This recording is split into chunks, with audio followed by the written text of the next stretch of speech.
Hello everyone. So very recently I had the opportunity to interview Brad Trost, who is the MP or Member of Parliament for the Conservative Party of Canada for the Saskatoon-University riding. And I chose to interview Brad because I would like to start doing more and more live streams and discussions on my channel. Some will be offline like this one was, others will be live stream like my previous discussions have been, because I'm really enjoying talking with various people about their beliefs. And it doesn't always mean that we agree on everything, but what it does mean is that we are engaging in important dialogue. And I think that's exceedingly important in a time where things are very polarized and people want to have talking points but not really talk. And I really want to start emphasizing on this channel the importance of looking at a person, as an individual. So when it comes to someone like Brad or anybody else I'm going to have on this channel in this capacity, it's about finding out with certain controversial issues or controversial people where in fact their mentality is, where their heart is, where their intention lies, and give them a chance to tell the world a little bit more about who they are and where they're coming from. So that is essentially what I'm trying to do on this channel, whether it be interviews or music or commentary, is to really just find that balance between head, heart, and gut. So I hope that I will be able to achieve that in these discussions. Please do enjoy my very first video that has any amount of theme music, intro, editing, post-production value, etc. I'd like to say a huge thank you to my new producer. That sounds way too fancy for this small channel. His name is Dave, and he was kind enough to reach out as a subscriber and help me with a lot of tech stuff, and he's been great, and I'm very blessed. So thank you, Dave, and to anyone else who's helped me with this channel and help it grow and get me to this point. Thank you very much, and I hope you enjoy. Take care. When I was low, I was feeling kind of ranty, so I put on my big girl panties and started up a YouTube channel with nothing but soul. Hello everybody, I am live here with MP Brad Trost. He is out of Saskatoon and is with the Conservative Party of Canada. And we are here to talk today a little bit about his journey into politics, some of the issues he's taken on, some of the stuff that's made him, I guess, sort of famous in our Saskatchewan and possibly Canadian news, and a little bit about some of the issues facing Saskatchewan at the moment. So with no further ado, I will introduce Brad. I hope you're doing well, Brad, and please tell us a little about yourself and how you got into conservative politics. Well, I'm a Saskatchewan farm kid. Grew up in eastern Saskatchewan. My folks had a farm in just south of Springside, if anyone knows where that is. And my mom was librarian in Melville for quite a few years. So lived basically between the farm and Springside in Melville. We always would drive out in the summer because Dad figured easier for us to live in town. So that's where I grew up. Started volunteering for whatever the right or center-right party was in Saskatchewan politics. Back when I was 12 years old in the 1986 election was the first one I worked on. And from there, you know, one campaign after another, I kept volunteering. I ended up getting trained and working as a mining geophysicist. But, you know, with that sort of work, you work hard for 3-4 months and then you're off for a couple months. So did a lot of campaigning in between then. And all of a sudden, 2004, I became the Conservative candidate in the riding of Saskatoon-Humboldt and have been a member of Parliament in the House of Commons ever since. Excellent. So how old were you then when you first became a candidate, just out of curiosity? 6 weeks past my 30th birthday, I got elected. So ripe old age of 30. Yeah, right on. Sports, young for politics. Yeah, fair enough. For hockey, it's a whole different ball game, hey? So you've been involved since, you said 12. That's quite young. So I guess you've always had just a bit of a passion. Was this something in your family, or were there certain events that made you interested? To put this in context, when I was 6 years old, instead of, you know, playing other things with my Lego, I was playing elections. So that sort of says just how badly brought up I was. My family's always been on the political right of the Saskatchewan spectrum, with a real interest in social studies, history, government. No one in my family had ever run for office before I had. Often they would hold political memberships, vote in nominations, and you know, you could always count on the Trost family to put up election signs, drop off leaflets, do things like that. But you know, until I ran for a nomination, I don't know of anyone even going out to second cousins who would even run for office anywhere. So I was sort of the first to put my name forward. Right on. Yeah, it's kind of where I'm at too. Nobody in my family, my parents watch the news and they get, riled up about issues, but I didn't have any interest in politics till I was about in high school. And then all of a sudden that became a dream. My life went a different direction, but it's not something most kids dream of, when they want to grow up. So it's I'm always interested to hear from other people that have politics as an actual passion.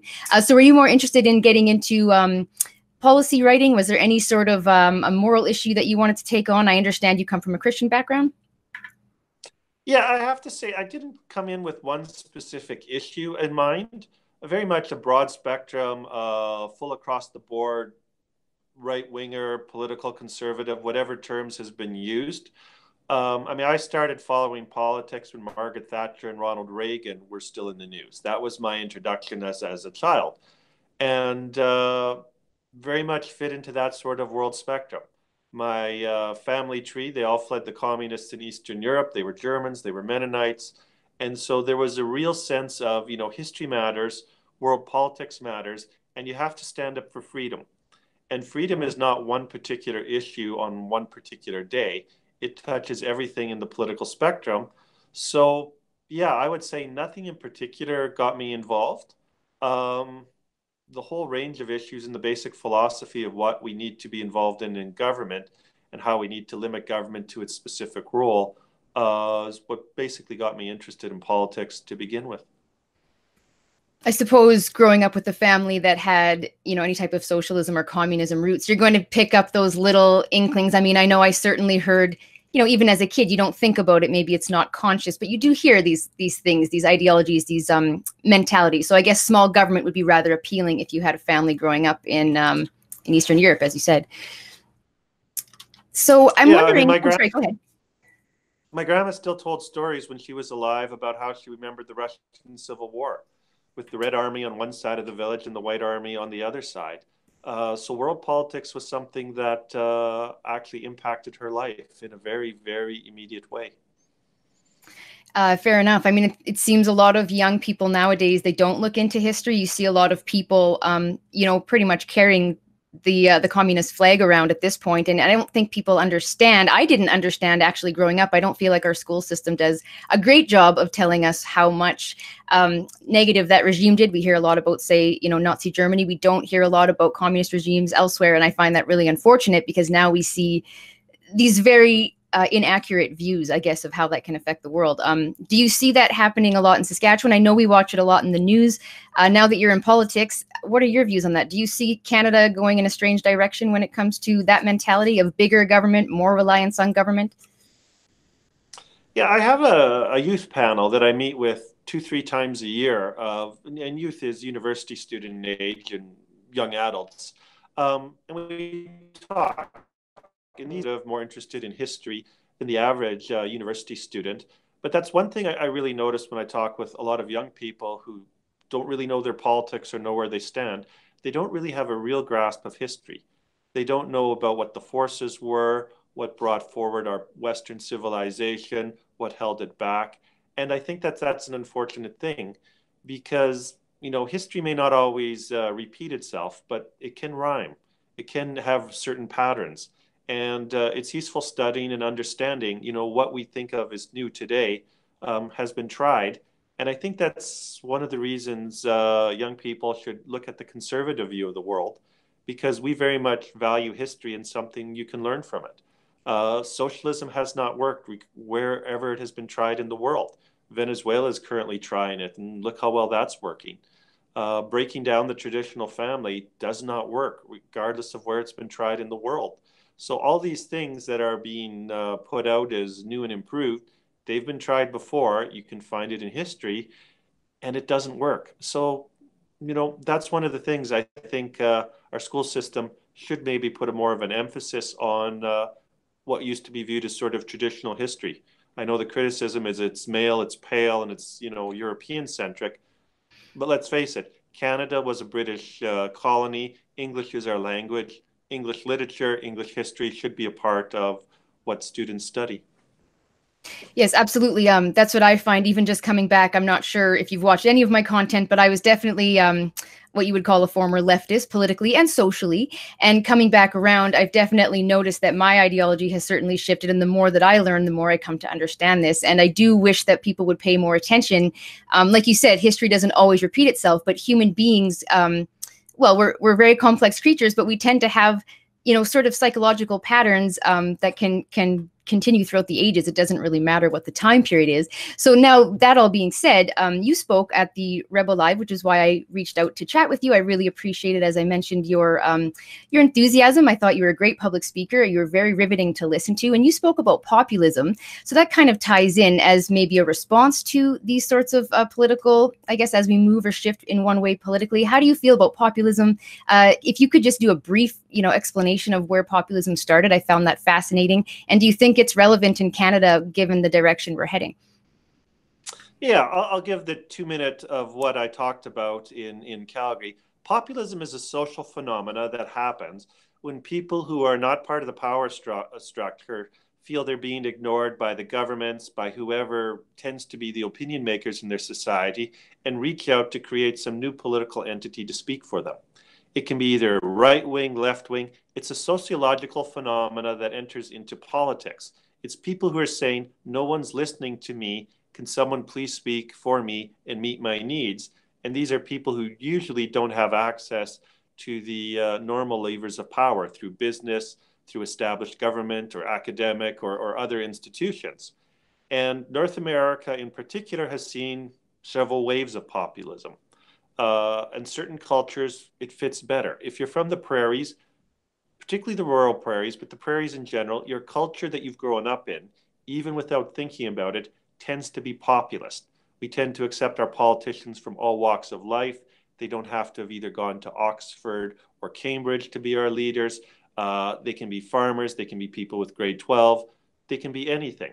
So populism can be both good and bad when it comes to policy outcomes. Um, but it happens when people's needs are not being met, and they look for someone to meet their needs. And coming from the prairies, I've seen good aspects of populism, the social credit in Alberta. As they rose from the Great Depression, they took a while to figure out what their policies were, but they led Alberta to massive prosperity. And I've seen not so good expressions of populism.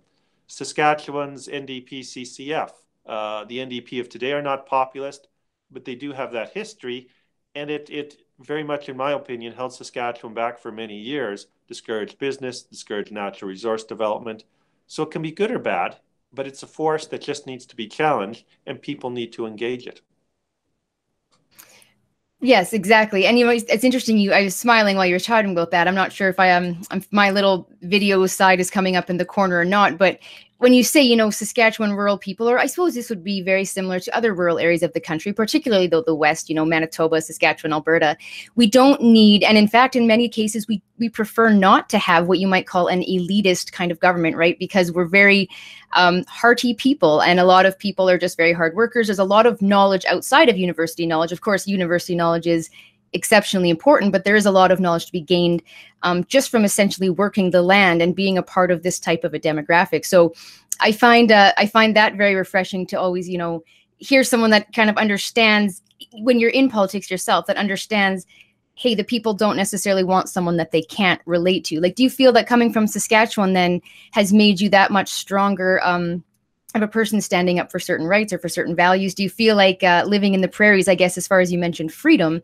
would that be something that the prairies has contributed to? I think it does. We were talking earlier about the history. A large percentage of people who settled the prairies fled something, some negative situation in Europe, often the communists, maybe some form of a dictatorship or authoritarian government. And so our culture was a lot of people who were coming out here to make it on their own. They were given a plot of land and they were told to go do something with it.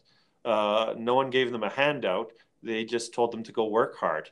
And so that created very much a sense of individual responsibility. It created a society without a real hierarchy to it.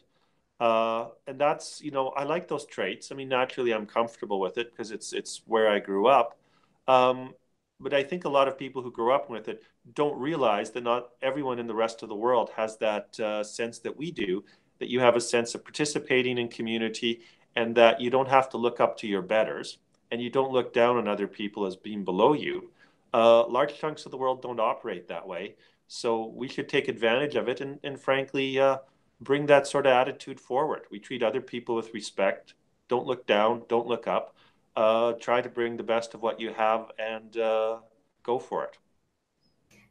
Pretty sure if those values were more common in politics or espoused more, that this world would be a better place, I would have to say. But I agree with you. I have a little more Saskatchewan pride than I ever did. I was, the kind of 20-something-year-old that traveled around Canada and felt that I didn't want to be at home. And I was out on the coast where it was a little more cool and neat and fun and hippie-like, and of course, coming back to so many of my roots, including my Christian faith, coming back home to the prairies was very much that sense of really understanding my people, my history, wanting to learn more about it. There is a hardiness. We are resilient just from harsh environmental conditions alone. A lot of people, even in the rest of Canada, don't experience for example, the cold that we experienced this past week here, up to -40. People don't even know. It's a little tough for people at, university in California to get it. Sorry, was that? It keeps the undesirables out. That's right. That's right. You can only stay here if you can hack it, right? It's like an initiation phase. So I'll kind of move away from populism. I'd like to know more, because part of why I wanted to chat with you is because you sort of have made a name for yourself in a few circles as being somewhat controversial. Now, of course, controversial nowadays just means that there's something that the media can grab onto, which I think we talked about before we went live. There's certainly anything can be controversial at this point. I am pretty tame, and I've been called every name in the book since I started this channel.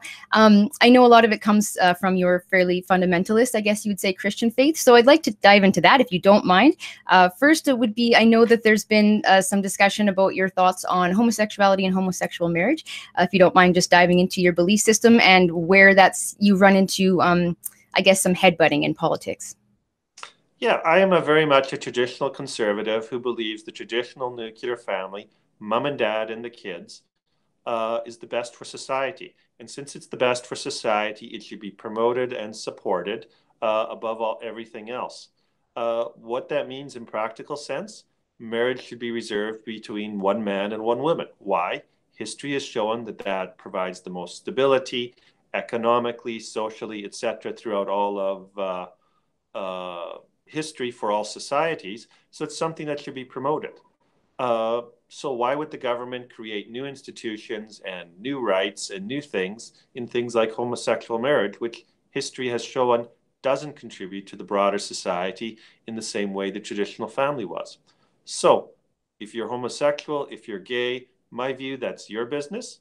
But when it comes to things like the family, that has an impact on the rest of society and what we need to promote.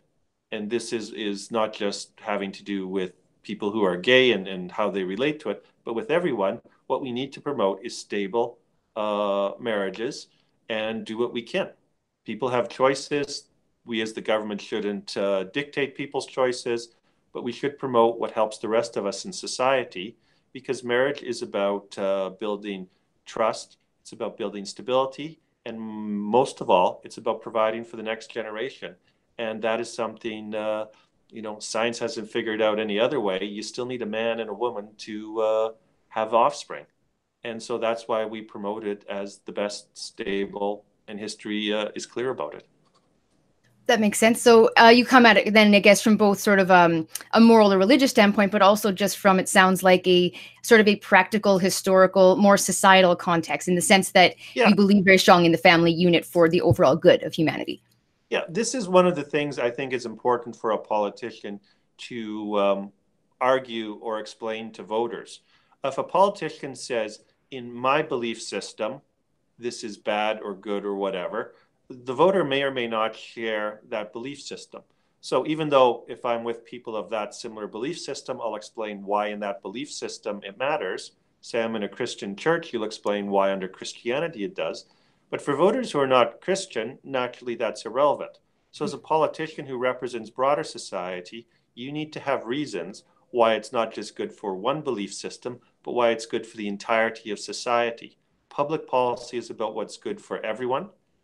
including people who don't share your belief system. So while I do share a Christian belief system, I don't put that argument forward unless I know people who I'm talking with are explicitly Christian and have that viewpoint. And, considering my riding and so forth, my guess is 20 to 25% of the riding has really no religious orientation. So why would I make a church-based pitch to them on these sorts of issues?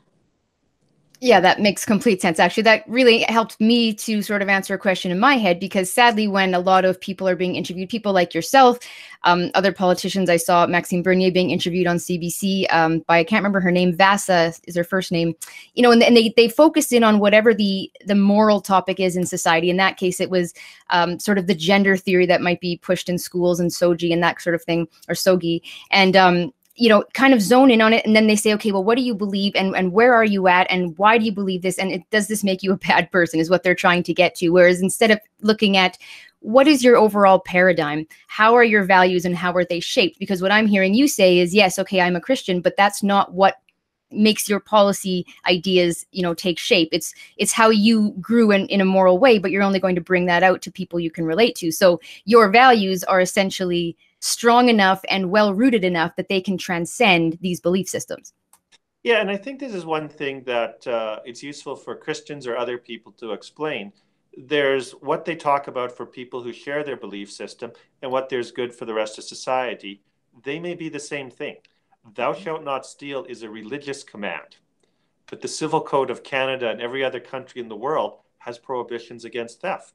A lot of Christian churches teach their people don't smoke or use tobacco because it's wrong, hurting your body, etc., belongs to the Holy Spirit.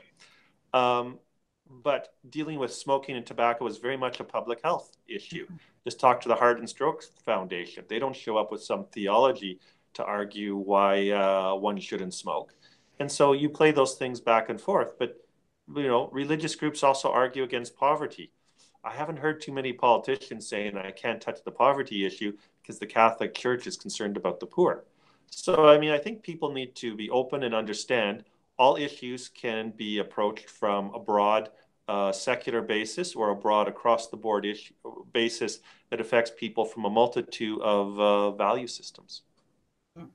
Yeah, I think that's important for, well, in your case, in politics, of course, but even for someone like myself who's starting up a channel, trying to really relate and make a message palatable to various faiths. And for me, it's all about, just like you said, freedom and mutual respect. You and I have similar backgrounds with religion, but we have slightly similar views on maybe certain social issues. But ultimately, we can talk, we can have respect for each other. And for me, I think that gets missed a lot, is people will zone in on Christianity or a religion or a belief system that they find offensive or whatever it is, and then they can't get out of that rut, and they can no longer see the broader picture. And if you do that as the speaker, you will lose a lot of your audience, right? You're going to push people away. So it's good advice.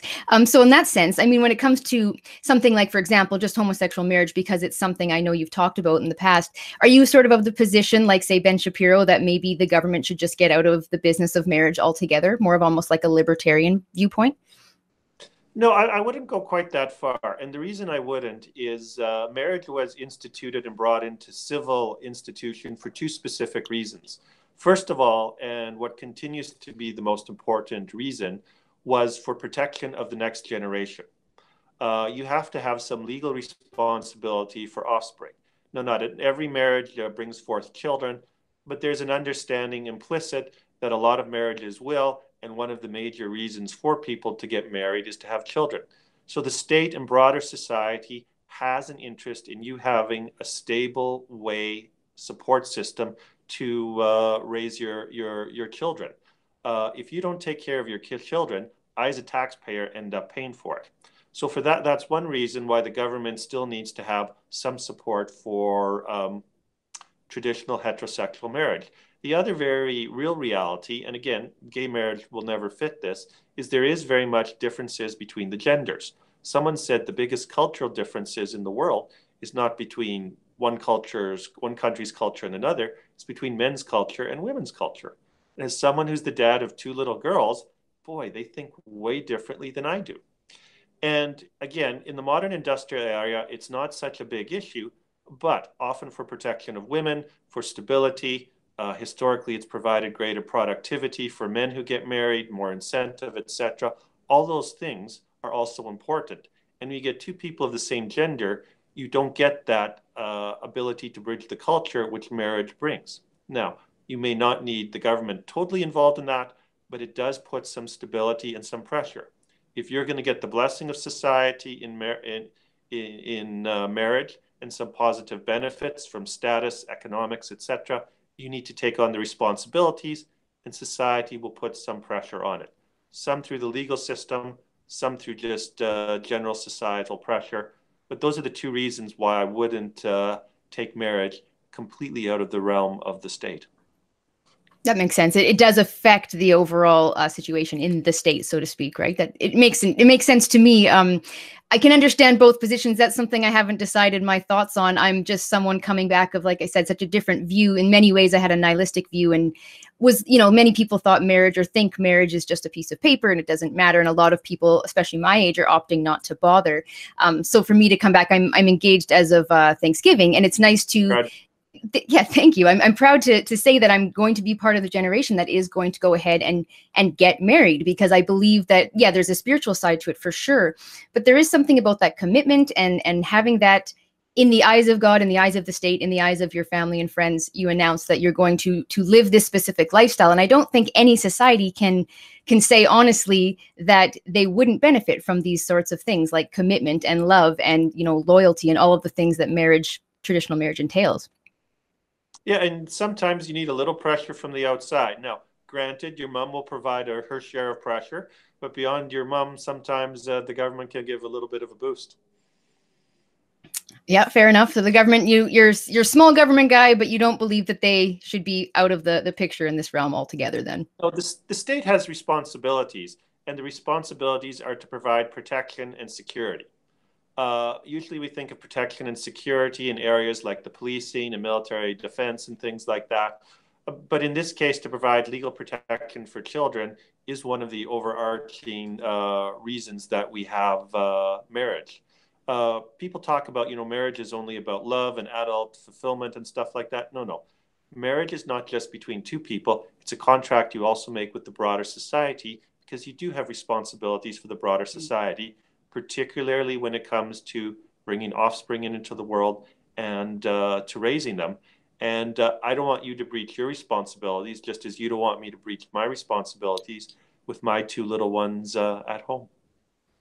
Yeah, that makes perfect sense. I appreciate your view on this. I could probably talk about the breakdown of the family values and the sort of social issues that are surrounding that in Canada. We could probably talk about that for a very long period of time, but I will keep this stream reasonably short, as I understand people's attention spans are probably getting shorter every day with social media at the helm. But I do like to give people an opportunity, especially if they've been called out like yourself on some of your views, to give that context, right? Because people are very narrow-minded, and if there's a certain right that they have in their mind, a right, a human right, whatever it is, an activist cause, it's very easy to just nail someone, and essentially crucify them socially or send them to the court of public opinion with no basis of, burden of proof of having to provide what that person actually believes. And so I do appreciate your perspective, because it's very broad and it gives a little more, I guess, meat and potatoes to the discussion. So I'm going to dive into the other issue that I like to issues in Canada. So there's one issue that is very separate from everything we just spoke of, but equally as controversial, if not more so, and that is something facing Saskatchewan and everywhere in Canada, which is the carbon tax, and of course the issue of climate change. And I understand you've taken some heat for your opinions on that, and I would love to hear, because you said you're a geophysicist. First, I would love to know kind of what that means, being a geophysicist, what you're trained in, just to lead into your understanding of this and where you come from a scientific level, and just your view on climate change. And we'll start there, and then we'll get into the carbon tax. Yeah, I was trained as a geophysicist from the University of Saskatchewan. That doesn't mean I have a PhD, doesn't mean I'm a climatologist. But what it does mean is I've had an interest in geology, I've had an interest in physics, and how shall we put this? I'm probably not as intimidated in dealing with the issue as I would say 99% of the population of the world. Because, even though I'm not an expert, nor pretending to be an expert in the subject, I have enough background in the subject matter that I feel confident enough to go read a little bit more than most people. And I've had access to university professors who are literally experts in the field. One of my sedimentology professors is well known to be a climate change skeptic.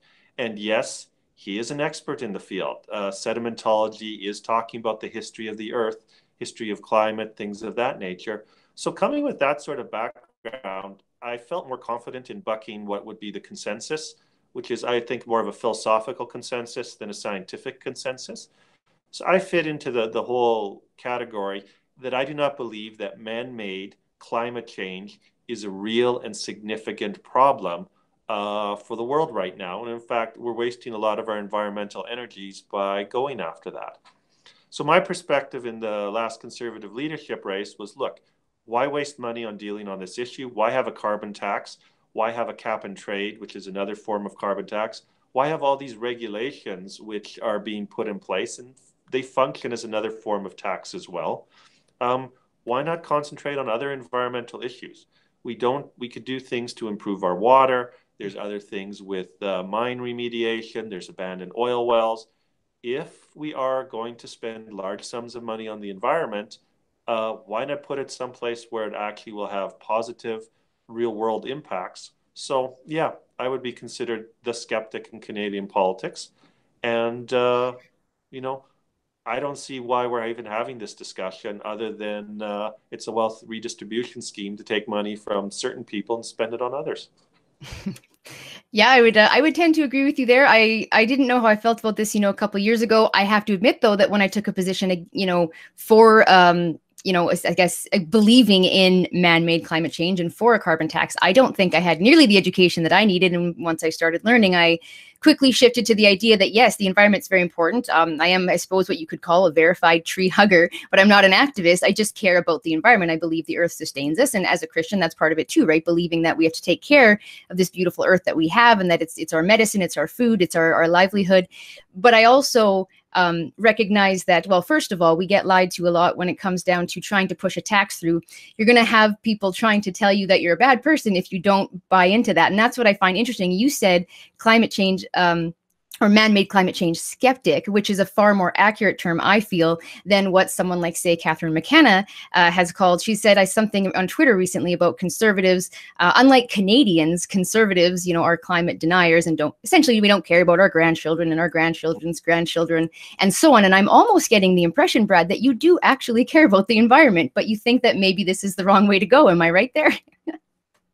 Well, there have been some really interesting presentations by experts in Canada. There's a geography professor at the University of Toronto who also does work for Simon Fraser University, and he once presented to the House of Commons Natural Resources Committee on how fossil fuels have actually improved the environment.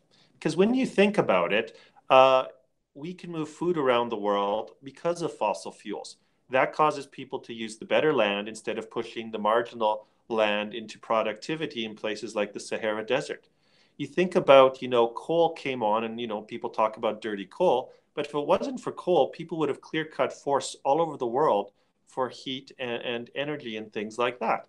And if it wasn't for oil, we would be using nothing but coal. So one thing after another, when you start to look at what's happened throughout history, technology, including the use of fossil fuels, has made it easier for people to conserve the environment, to be more efficient on what they do. Forests in North America are greater than they were back when the buffaloes roamed the prairies. Why? Because we don't cut them down when there aren't forest fires that burn them down all the time. Perhaps they should have a few more forest fires, but hey, science actually helps to deal with the environment. Economic growth is necessary to deal with the environment in a positive way. So why are we being so negative about all the good things that we currently have? It's a good question. I find that generally, activism often is more based on a knee-jerk reaction or a nice fuzzy feeling of wanting to take care of something or take care of someone. Often empathy and compassion are used as a buzzword to kind of convince you that you're on the right path. but no one's thinking logistically. And that's, you know, where the conservative view comes in, I suppose, more strongly. So for myself, I see this clearly. I'm from Estevan originally, which of course is a strong oil town. And we also have a lot of coal. And we had two different power plants, two coal plants. And one was considered dirty and one was considered clean. We had Boundary Dam, which was struggling. It's redone itself, remade itself technologically now. But at the time, Shand was doing all kinds of incredible things technologically to try to make it cleaner, to have cleaner emissions, to reduce emissions, to be more efficient, to be more environmentally friendly. And I think if you give the free market that ability, most humans do care about their grandkids and do care about their children, even us mean conservatives, and would want to do better things for our environment. Like you said, whether it's cleaning up water, making sure that pipelines have better technology so they don't spill, better response times, like you said, forest fire management, all that kind of stuff, right? Yeah, and you know, who doesn't want to live in a nice, clean society? Conservatives tend to have more kids than people on the left side of the spectrum. We should be carrying more nations. You look at the countries in the world that tend to have the best environmental situations, they tend to be the wealthier countries of the world that have, at least historically, engaged in free market-based systems. So wealth actually helps people to conserve things. It helps people to clean up things. If you're struggling to just make ends meet, you don't really have the time to, you don't really have the means to take care of some of these problems. So let's not try to tax our way into poverty. That won't help the environment.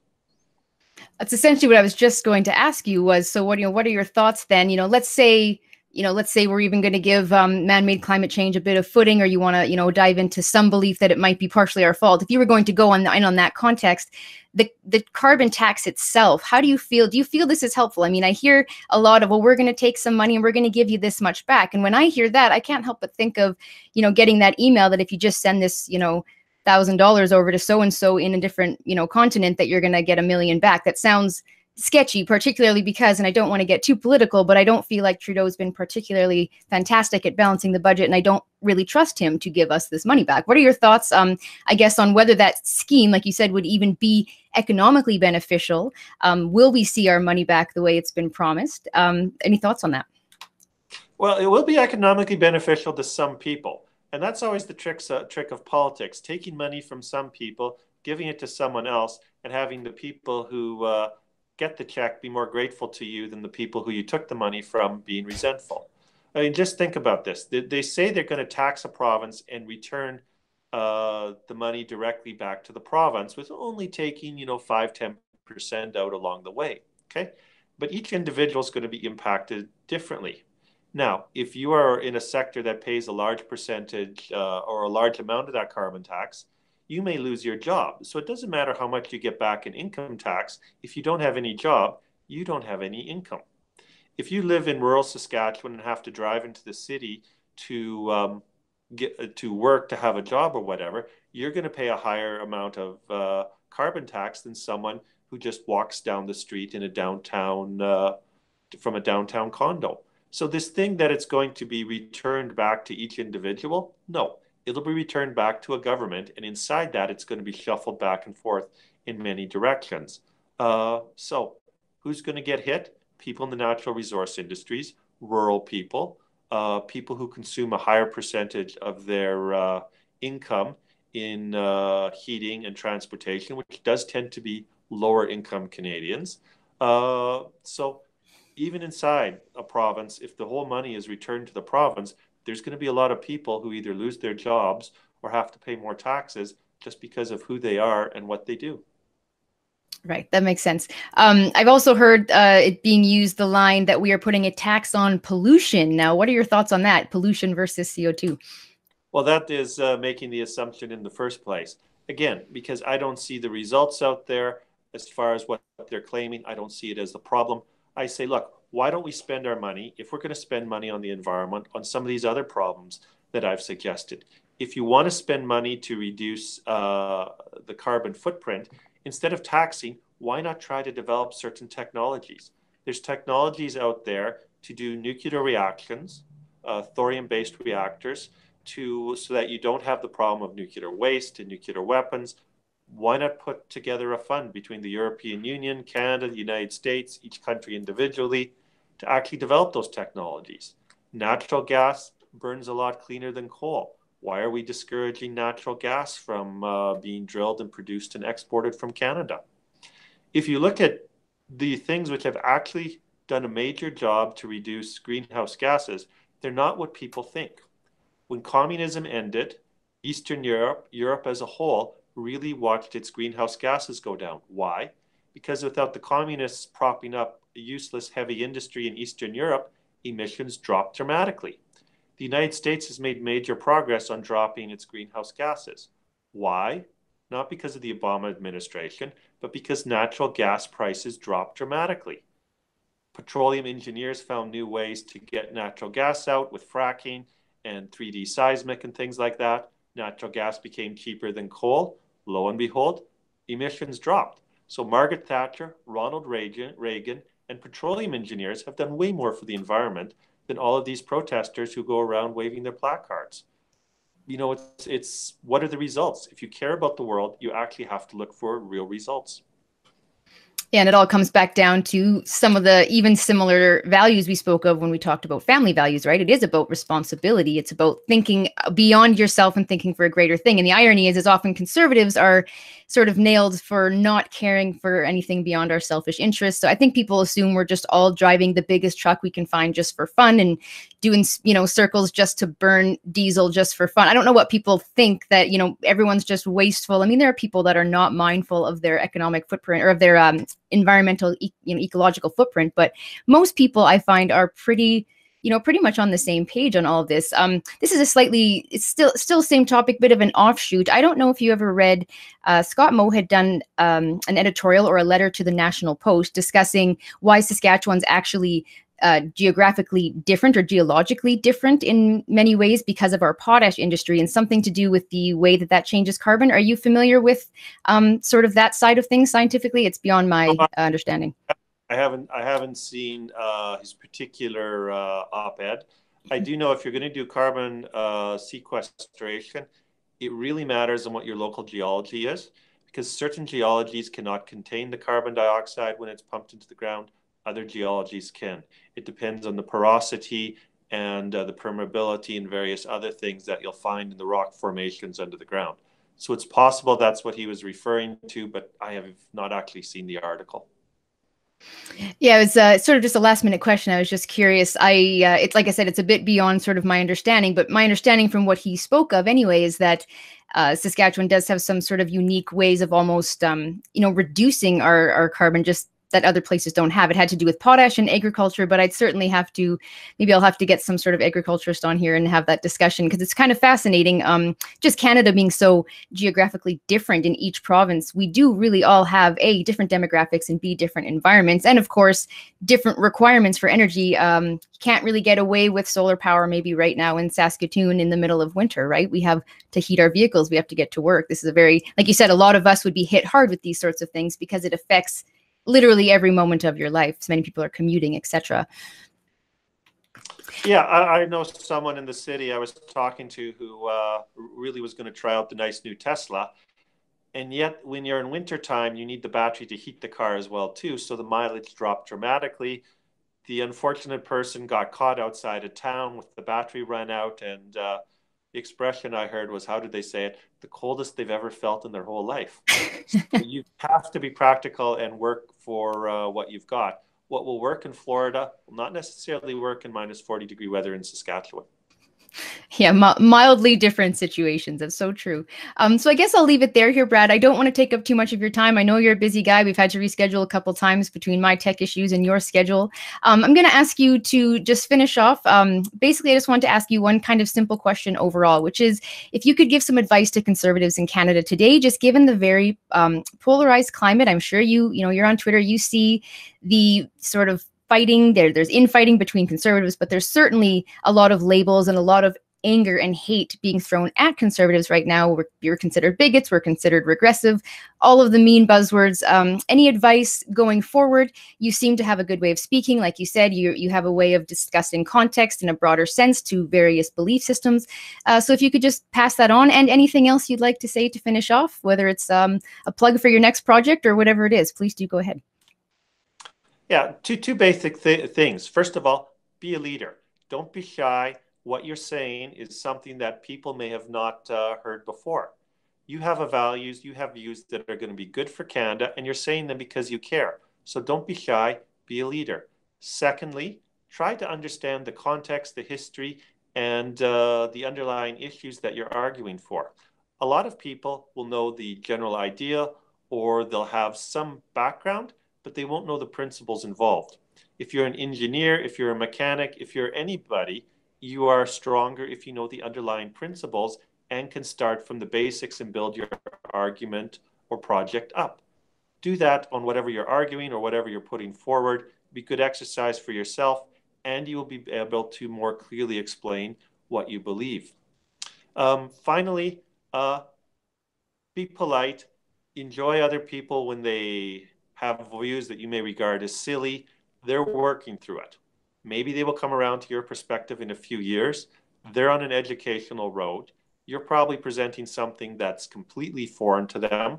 So be a bit patient, and don't laugh at them, laugh with them if you have to laugh. So those are, I would say, my basic three bits of advice for anyone who's out there in the public sphere. Much appreciated. Solid advice. I really appreciate you coming on today. Right after I end the broadcast here, I'll stay on with you for a moment, Brad. But again, thank you so much for being here. I do appreciate your time and your perspective.